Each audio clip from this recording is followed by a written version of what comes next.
at exactly 2 minutes to 2 minutes past the hour of 8. Thank you so much for being with us. This is Good Morning Uganda Agenda, and in case you've just joined, I'm Robert Chirabonyonitono, and this is our morning show. So we are here every morning, and we make sure you're well versed with what you need to know as you go through business during the day. This is a time when we also look at an issue of national concern that is cross-cutting, and we usually have a guest in studio with whom we discuss and give and get to know in-depth solutions and of course a clear picture of what is happening. And today we are going to be discussing something that is very, very important and that shapes society, shapes community, and is a catalyst to development, which is security. And to be more specific, we are going to be discussing community policing in preventing crime. Now, police globally, all over the world, have about 4 pillars or 4 models of fighting crime.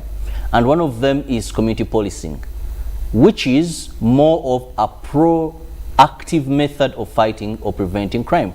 Some use the reactive model where something happens, police comes, investigates, makes arrests, then later vets. But community policing is one of the models that the father of policing in the world, and that is I think Robert Pills, is one of the models that he attributed to be very successful. So to discuss this, I have the commissioner in charge of community policing, Uganda Police, and that is Anatoli Moletera. I must say, Fandi, yes, you're looking really smart in the uniform. Thank you. How have you been? Long time. Terrific and serving. Terrific and serving. Yes, equally so. Thank you very much for extending this opportunity to me of coming to this program of Good Morning Uganda UBC TV. Yes, Afande, let's begin with understanding community policing. We know there are about 3 or 4 models of policing, and civilized countries prefer community policing as the priority. Of course, you know, third world countries, many of them are still more into others, the reactive way. Why not prioritize this to the latter? Maybe before I can be able to go to prioritizing or not prioritizing, let the listeners get to be anchored well into what policing is. In the 19th century, when the Industrial Revolution began in the world, and specifically in Europe, a spate of crime also developed along with the development of industries. The industrialists felt very insecure, and because of that, their investments were under threat. So at that time, the Queen of England had so many issues to boggle with on how to handle or tackle crime. So he had a secretary, Home Affairs Secretary, called Robert Pills.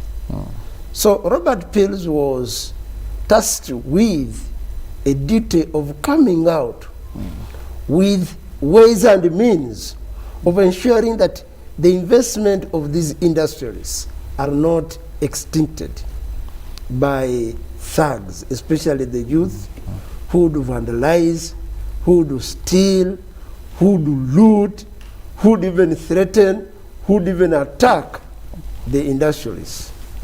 So because of that, therefore,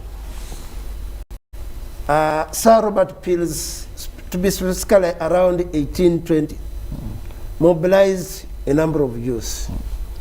And when he mobilized those youth, he mobilized them to provide basic element of security. And the basic element of security was based on 3 forms. 1, night watch. And that's why the original... it is okay, you can excuse yourself of the face mask, yes, since there is social distancing between us. The origin of policing was premised on night watch. And that's why the first personnel who acted as policemen were regarded as night watchmen. Why were they called night watchmen? Because while the industrialists and other people were sleeping, these youths were performing the duty of securing these industries at night. 2, they were equally supposed to be volunteers. And they indeed volunteered and did a very, very good job. 3, they were regarded as vigilantes. Why vigilantes? Because a vigilante is one who is there overseeing something, providing maybe scaring people from maybe attacking, but providing other information to a more capable person of handling that. So because of that, therefore, these youths did a very, very, very commendable job. And the spate of crime, which had really been a threat to the industrialists, went down. And this indeed pleased the Queen of England, and she went later on and tasked again Sir Robert Peels to form up, to come up with a body of these youth, which would now, remember the other time it was volunteers, they were not being paid, they were doing the job, moyogwa gwanga, and that is always what we always encourage people, especially you who have your investments there, to do moyogwa. Now, after doing that, Sir Robert Peels was tasked and said, no, this is very good. We need not formalize this body. And as a result of formalizing this body, come out with the principles which would bind these young men and women, and which would now make this a professional body. So around 1825-27, Sir Robert Peels enacted the 9 principles of policing. And he came up and formed up a body of policing, of police. Police per se is an abbreviation. Is an abbreviation which stands for, P stands for being polite, obedient, listen, that is L. Then I, or intelligent, or people of integrity, courageous, and at the end of it all, you must be educated. So that is how the body of police was formed up. Now, among the 9 principles which Sir Robert Peels made was the one which we are now talking about. And this is the 4th principle, which says the police is the community and the community is the police. Okay, having given us that rich background into the history of the police and of course how we now have a body, let's throw more emphasis or dive into community policing. Afande Antoli Munetero, I've seen a spate of killings in Masaka. And one of the issues that various analysts have pointed to is lack of community policing at its best in these areas. Because they believe once the community is part and parcel of policing in their area, there is proper understanding of this good model in policing, which is community policing, then some of these could barely happen in these communities. Maybe before I'm able to talk about that, what does then community policing entail? Community policing is premised on 3 cardinal principles and 10 pillars. The 3 cardinal principles are the principle of partnership. That you people out there, whether a businessman, a clergy, an LODU, a journalist, LOC, any form of person out there, you are our partner because you form part of the community. And therefore, once we have identified you as our partner, we need to work together, cement our relationship together. What does this partnership demand?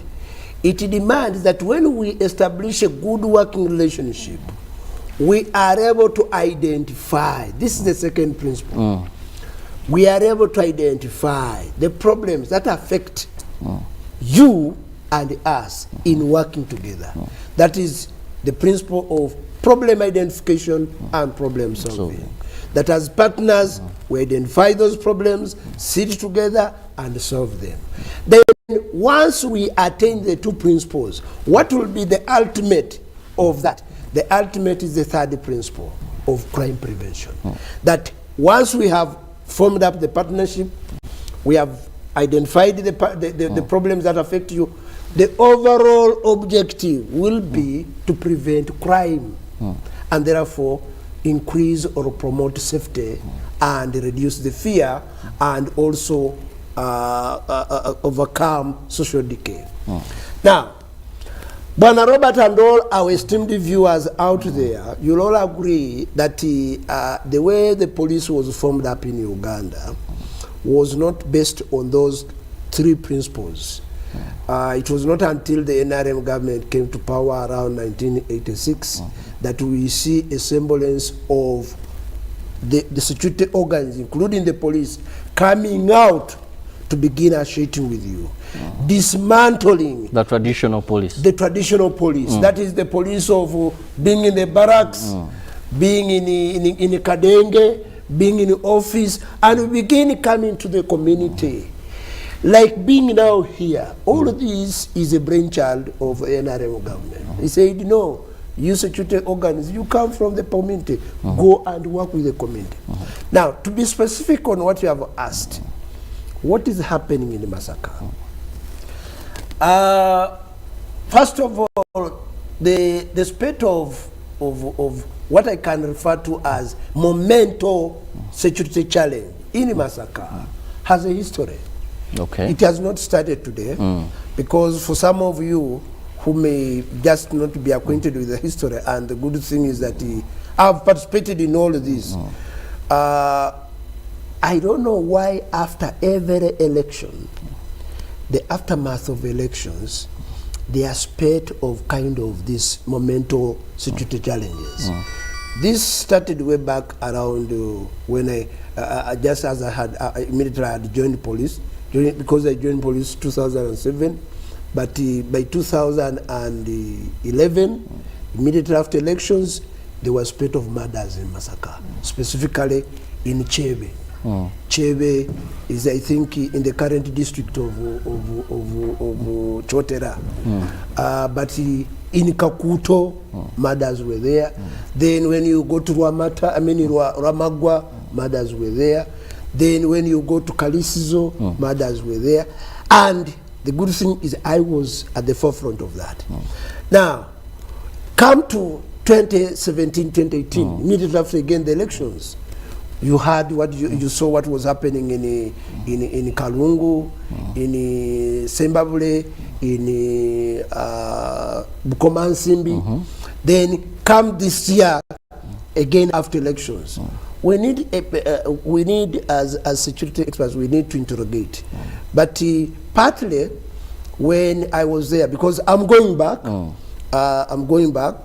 and the biggest challenge why we have not had vigorous community mobilization and sustainability of community engagement is because of the pandemic, which limits on the number of people to assemble together and talk to them. Whereas in the other years, it was easy because there was nothing like a pandemic of this nature which would limit on our interaction, our soul. Yet community policing is all about community mobilization, community sensitization, and raising awareness. But Afande Anatoly, when you talk about the COVID-19 pandemic, you're in charge of community policing in Uganda Police Force. And we know this is not a responsive way of doing things. It is something that you build over time. All you need is to set foundations, to set principles, let your people know how they can roll out, and there's continuity. That is why I told you that previously you've talked about the NRM as the father of these good policies we are seeing in police. But some of the things we are doing right now, or we could do right now to save situations, were done even when they had just come. For example, in community policing, we know one of the methods is ensuring neighborhood watch. We know we once a time in this country had the likes of Mayumba Kumi, is empowering local authorities so that they are away from, yet actually they were the baselines for things like community policing. Now, Robert, you need to understand that ebirwa byera birwa. Amalusu gafuka engeregeze. If you take a long time without speech, without practicing how to speak, your tongue gets stuck. 2, religion was started 2,000 years, but up to today, religious leaders are yearning for religious institutions to be opened. Why? Because the more you tend not to do something regularly, the quicker it becomes for you to forget its basics. Whereas those are the basics which are very much required. It requires much more practice, regular practices. Let me tell you, the reason why you saw that our great-grandfathers had full control of the society, because there was a way they segmented the roles at different levels, and they made it routine practices. Now, when you go about the issue of neighborhood watch, if it is not practiced day in, day out, and the most important thing is that these are things which are very known, but when it doesn't have the element of coercion, people tend to relax and say, but as long as there is continued practice, there is regular interaction, there is regular mobilization, there is regular reminder, things can move on very well. Now, you'll agree with me that this has not been done for a while, because you agree, first of all, we had an election of local leaders. Believe me or not, most of the local leaders, you know, had on the slogan of the Chiganda slogan of Akuwa Bwami, Akuwa Kulia. But here we are telling them, no. Responsibility of leadership is not about eating. It is about delivery of services. And I want to tell you, we have 28 regions in Uganda, in the Uganda Police Force. We have managed to move in 15 regions of Uganda, where we have been doing the training of the local leaders, especially the LOC one. I want to tell you, there's been a lot of confession that many of these did not know that leadership of LOC is the fulcrum of the foundation security, the establishment of security based on the LOC. Why? They did not know the rule, and that's why people still shout and say, it is the role of the police to secure us. But they don't know that even in the Constitution, each and every one of us has a role to perform, including that of the local leaders. Each and every one of us has a role to perform, and I really agree with you, Afande Anatoli. But if we are to get an answer from you, community policing, 1, it is cheaper, isn't it? It is cheaper. 2, it saves lives and property. 3, it is all involving. When we look at this proactiveness, I was watching some of the clips from Masaka. People were saying, of course, sometimes out of ignorance, that if it was a politician who had come here, you would see how a lot of vehicles would be brought, tear gas would be brought. Even right now, I want to tell you, there's a lot of costs that are being incurred to ensure they pacify Masaka. Yet, had we focused on community policing, making it a priority, these could have been avoidable. Look at the arrests. Many of them are children in this area, people in these communities. So why haven't you taken this as a priority in Uganda Police Force? It is prioritized, and if it wasn't, then you'd have not invited me to talk about it here. And 2, you'd have not had any information about it if it was not prioritized. But 3, like any other sector in Uganda, we have been hampered. We have been constrained by the international pandemic of COVID. Like I've told you, before the second lockdown, we had several interactions with local leaders in various regions of Uganda. One of the most recent was in northern Uganda, where we were in the entire North Choga, talking to the communities there. But you see, people, like you have said, people talk out of ignorance. 1, a politician, when he's going to do something, He even tells you that I am going to do this, I am going to do this, I am going to do. Now, the Baganda have a saying, Embulire. Now, he has even told you that I'm going to do this. It becomes incumbent of us as security, as your policemen, to synthesize that information and prevent any possible danger that will come. A criminal does not tell you. Two, a criminal, like that's why they even say the letters they drop, they are called anonymous letters. So this gives us a lot of time to investigate. Now, if we are to investigate in most times, it becomes very easy for us to deal with you, because partly you could be knowing these people, partly you could be associated to these people, partly you could have had misunderstanding with these people. So if you opened up, it becomes very easy. And that's why crime is more scientific than political life. Because the politician wants to show off and will tell you, for me, I'm going to do this. I am. Yet criminals don't do that. They don't. Their models of operandi are so concealed.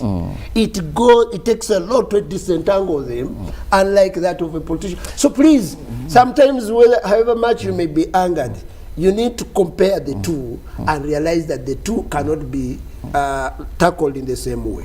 When we look at the abbreviation police, one of the letters there stands for integrity. Some of the issues that have been raised is why community policing sometimes does not deliver the intended purpose is issues of integrity, confidentiality, that in some of these cases people may not willingly volunteer information or work with the set systems and foundations of community policing because of lack of trust. Yeah, that is true, our esteemed listeners, but not all our policemen lack integrity. We need really to appreciate they are really people of integrity, but there are some who lack it. You know, like in Lusoga, we have a saying, "Nti entenyererezi enira dona dona." You know, when you have one animal which is sick and begins throwing cow dung everywhere, but in actual sense, it is one. So this is it, and I want to tell you that in tackling integrity, it does not really require us alone. It requires all of us. But I want to really call upon you that when we are talking about issues of integrity, don't look at the police in isolation. Let's look at the community, the society in which the police is serving. How are people behaving? How are you behaving in these worship places, in the market, in the schools, on the road? How are you behaving? And remember, a policeman is part and parcel of you. He comes from you. Let me tell you, I joined police when I was 18. So what was I? Where did I grow up from? Equally, so you became a journalist after whatever. So there are certain things that we need to look beyond an organization and say, how does society conceive on these issues? However, that said, it does not mean that we indeed condone lack of integrity. We are so particular on the issues of lack of trust, and indeed personnel who are found wanting. Please, who are found wanting, and I want to call upon our listeners there, any personnel you find wanting, please, our avenues and doors are open for you to report such a personnel so that we can handle it. Well, let me just remind our viewers that you can send in a WhatsApp message to our WhatsApp number. That is the number on your screen, 0709 60 25 92. So that is the number. Please send in your WhatsApp messages and I'll be reading them to Afande Anatoli Muletera, and of course you'll be getting some replies regarding community policing as a model in fighting crime. We are all responsible for the security in our areas, and of course we know we do not have policemen or security personnel that can be everywhere. So how best is working together with them through community policing to be able to identify the culprits before they commit even crimes, because even one of the roles of police is detect and prevent. It's not always countering what has happened, and prevention is always better than cure. How best we can do that is working together. Anatoly, as people send in their messages, yes. How should people engage police in community policing? How should we boost this? One is coming back to our principle of partnership. Can we, as partners, identify our roles to play? You know, this goes with role play. What is your role as a parent? What is your role as a journalist? What is your role as a businessman? What is, especially in relation to any security issues that could affect you? In as far as that role play is concerned, you need at all time, especially for the wananchi, to be very, very vigilant. And by so doing, we timely share the information about the security challenge within your area. On our part, as police, we are supposed to be very alert. And by being alert, we need at all times to endear the community to work with us. Let's be free. Let's desire to partner up. Let's desire to encourage them. Let's at all times connect to the community. This we can do it through sharing with them our phone numbers, through conducting meetings, through fora like this one, where you are able to disseminate information in as far as role play is concerned. But when this is not very well organized and fomented, we shall therefore continue to have gaps. I want therefore to call upon our listeners, our esteemed listeners and viewers. Uganda is your country, Uganda is my country, Uganda is our country. We need to work together and ensure that we perform our duties as expected. We take the lead in as far as security is concerned, but you are our core partners in as far as establishment of strong security in your areas is concerned. Like I've told you, the issues in Masaka, these are momentous security challenges that have been exploited, that had been exploited by thugs, but already good fruits are being done, and I want to encourage you that let's continue to build on these good fruits. Secondly, I'm also supposed to go to Masaka, and by going there, we are going to have a three-line approach. By a three-line approach of community policing, we shall be doing what we call the micro-model mobilization of the communities. What do I mean? The door-to-door. Door-to-door, not having a very big meeting. We shall be going, we shall have target areas where we have selected members of the community, then we talk. Then two, we want to establish the lookout teams. Then these lookout teams will be so entwined in our local security arrangement so that they can be able to share security around. Then three, training of the local leaders, especially reminding them that you are not elected to eat, but you are elected to serve, so that they can be able to really invigorate and change their attitude and ensure that they become more vigorous in as far as security of their areas are concerned. Well, with those initiatives, and that is community policing, we hope we shall have a reduction and prevention of crime in this area. But before I let you go, one of our viewers has sent me a message that is saying to look on my number, and it says, does community policing also encourage quick response or reaction? He says many a times information is given and it seems the force takes long to react to this information. Yeah, that is true. Community policing, and that is one of the pillars. Quick response. Quick response, and not only quick response, but we call it quick response and visibility. That we must show our presence in areas of need or in areas of distress. Yes, it is true, but suffice to add on to say that sometimes we are challenged One, by lack of enough automobiles. For example, you may find that we have one vehicle or two vehicles serving a very vast area, and at any given time you may have 2 or 3 incidences happening. So partly this may delay our quick response. But I want to tell you that one of the pillars of community policing emphasizes on quick and quick response to incidences of distress calls. Well, let me read a couple of messages that are coming in. We'll begin with, that is, good morning UBC, this is Livingstone from Chireka. Thank the police for the wonderful work, but the only thing I think that police should emphasize is that they should at least provide more security at the village level, because at least city areas are a bit fair. Thank you so much. That is what he says. I also have good morning UBC. Okay, let me look at another one here.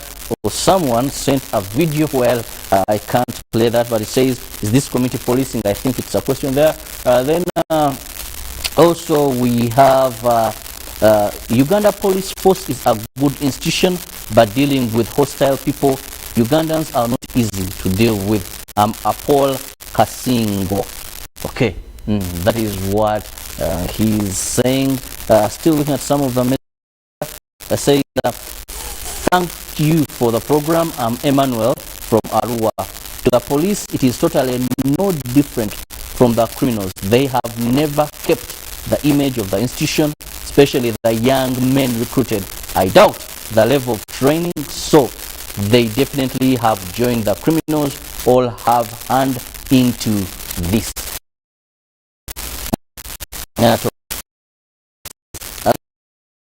Thank you for the wonderful that is performance in the war against crime.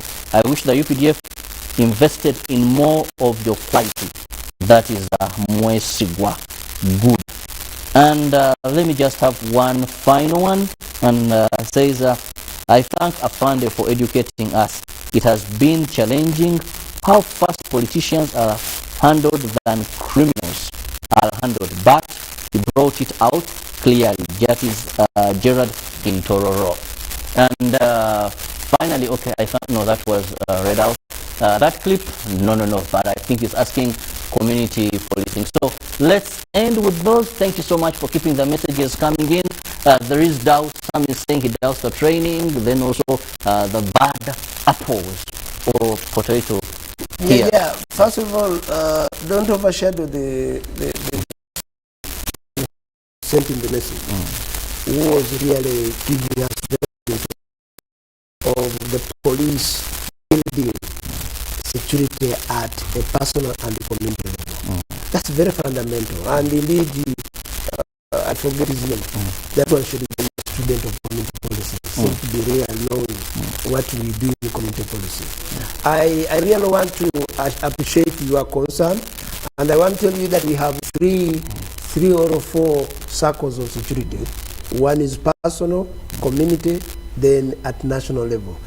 Indeed, where we are finding gaps is at personal and community level. Maybe I want to really take responsibility for that, because as the Commissioner for Community Policing, I need to do more, and I promise to do more in building confidence, in building close partnership, and in training both the personal and the community level.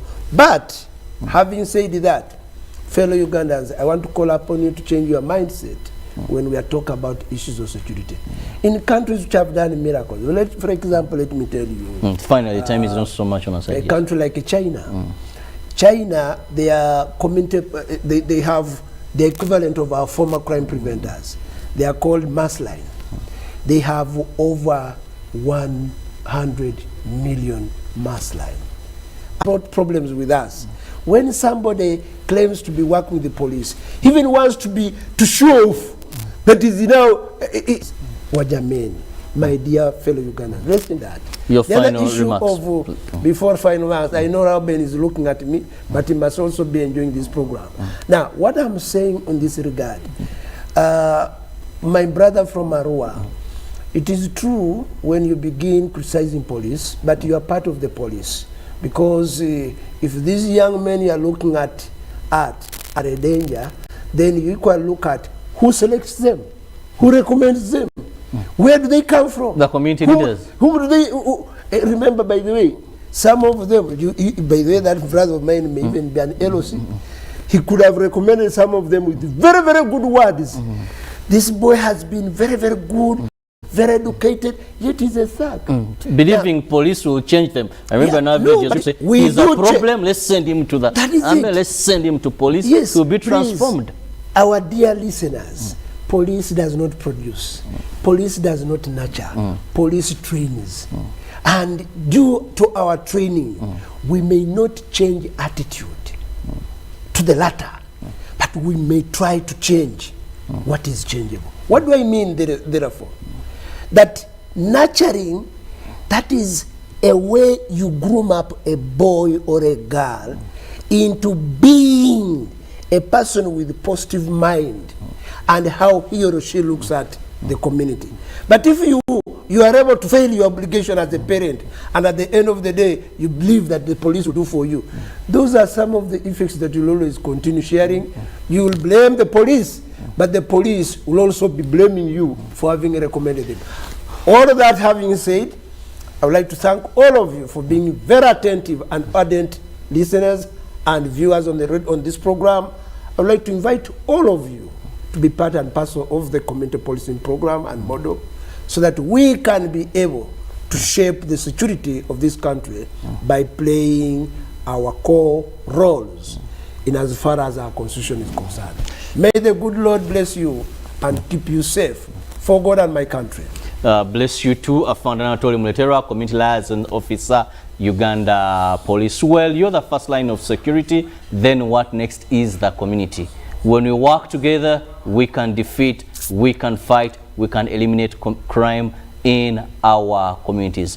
Let's work together, let's work with security agencies, with the police to ensure that we avail meaningful, reasonable information, because we can prevent, but being proactive, lives are lost, property is lost. So the best alternative is being proactive, working together, and also be mindful of your security as an individual. Sometimes we put ourselves in harm's way.